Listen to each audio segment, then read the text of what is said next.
Thank you, Ms. Shea-Porter. Thank you. Thank you very much for being here. And I know you've had a grueling week. I've attended several of your briefings, so we appreciate it very much. I do believe the intelligence, but I also am concerned that we are going to swap chaos for chaos. Assad's murderous. He's evil. He's all those things that we've talked about. But, you know, the rebels have a problem also. They've got up to 25% al-Qaeda and other extremists, according to the Secretary of State. I'm very concerned about that. So we said we don't plan to topple Assad. We're just going to basically, you know, take out some capacity there and degrade and deter. But what if it does happen? We don't really know what will happen in that situation of chaos. The best military plans sometimes do go astray. Then who is going to get control of these chemical weapons? What is the plan? You perhaps can't say it, but I just need to be reassured that there's some plan there. Also, I'm concerned about the death of more innocent people, and the United States will be blamed for that. We know that they will be posting, just as they've posted the other victims as well. And finally, how does this airstrike, if it occurs, play out in the region? We've got Sunni, we've got Shia, we've got Alawite, we've got Christian. We have such a hodgepodge of different religions and different causes and different attitudes. How would this play out in the region for us and also for them? Well, thank you, and I your questions last night on this issue. So thank you, Congresswoman. Well, I'll give you my response, and General Dempsey may want to add something further. First, we recognize, I think we've all said, and everyone here understands, that there is always unpredictability anytime when a military strike occurs or action is taken. We do everything we can, as we have been, to think through options, contingencies, possibilities. What are the options on retaliation? What would happen if the Assad regime goes down?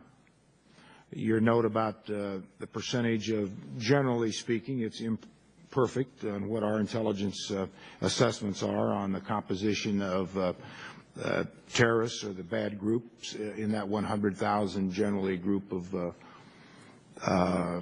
who represent the opposition.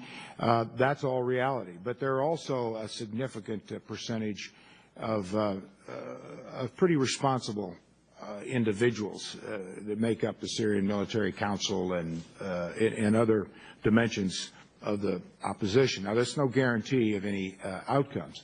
So we think through these things, and we work with our partners, as I've noted, along that border.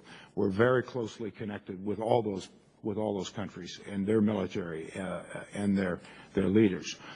The strikes that and the options that we have, possibilities of strikes that we've given the President, are all options that factor in what you're talking about. That's one of the reasons that is noted in the resolution, in the President's request. The focus, the objective, was not to topple Assad, specifically to deter through destruction of his capabilities of further use of chemical weapons. That also has a degrading effect on his military. But the that also has other dimensions to it. Excuse me, but the what if is still sitting out there, and I think that's what's frightening everybody. That is a what if, and I don't know of anyone who can give you 100% guarantee of anything, but I'll also put the other side of this back on the table, which I have noted. What if we do nothing? We're pretty sure that he will continue not only to do what he's doing, but worse. I don't mean to interrupt, but I'm down to 30 seconds, so I just wanted to say one last thing here. For the countries that are surrounding and saying that they support this, I would like to see them more visible. I would like them to say they plan to put their military there. I'd like to see them say they'll put their money there. I'd like to see them step up the humanitarian aid. I've looked at the numbers. The United States is once again leading the way, and I'm proud of that for humanitarian aid.